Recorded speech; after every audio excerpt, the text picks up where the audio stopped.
The Oakland Police Department investigating a crime spike in the city after more recent brazen crime, including a purse snatching, which left a bystander who tried to step in shot twice. For more, we're joined on the KCBS Ring Central Newsline by Oakland Police Chief LeRonne Armstrong. Chief, I know this is your 6-month anniversary. You've done a lot of things like create liaisons in Fruitvale and Chinatown, so more walking patrols. But, when you're confronted with what happened on Saturday, broad daylight, busy intersection with, a Good Samaritan getting shot trying to intervene in a purse snatching, what is it that you want people in the neighborhood to know?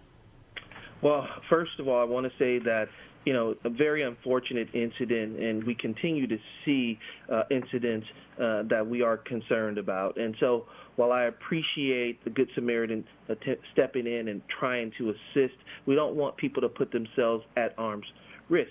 And so, very saddened that the Good Samaritan was shot and injured, but fortunately he's recovering. And so we just want people to know that they should call and report what they see and let officers respond so that we can address the issue. But very appreciative of all of our community members wanting to support one another, but these are difficult times for us right now as we deal with the challenges surrounding violence. Well, it is, because you had 7 shootings. 2 of those were fatal. Why do you think this is happening right now? Well, I think Oakland is no different than a lot of major cities across the country that have seen a huge spike in violent crime. I think the pandemic obviously brought forth challenges that we weren't prepared for. I don't think that anyone was prepared for it. And I don't think that people even thought about what it would mean to actually police in a COVID environment. How do you adjust police practices to make sure that you can address violence? And I think it took us some time to get a better understanding of how to do that. And I think now as things begin to open up, we are doing better and we are seeing a decline, but still far too many shootings, and the proliferation of firearms in our community is definitely concerning as well. What did the COVID do to policing in general, without maybe revealing too many of your strategies if you can't?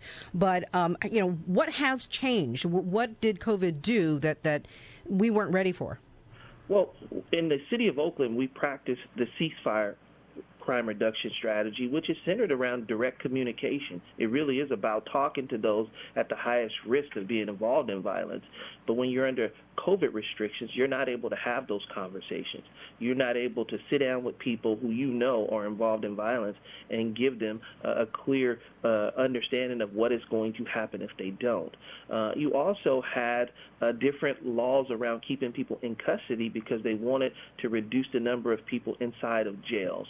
And so in terms of people being held for gun-related charges, they were let out far sooner than they would be prior to COVID. And so all of those things brought challenges because people who we would arrest would be right back into the community within several hours. And that was challenging for us, trying to manage that.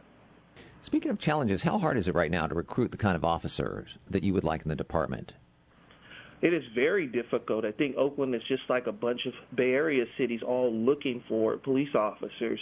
And we are trying to rebuild our department. We're trying to reshape our reputation as a department. We want to be the most progressive department in the country.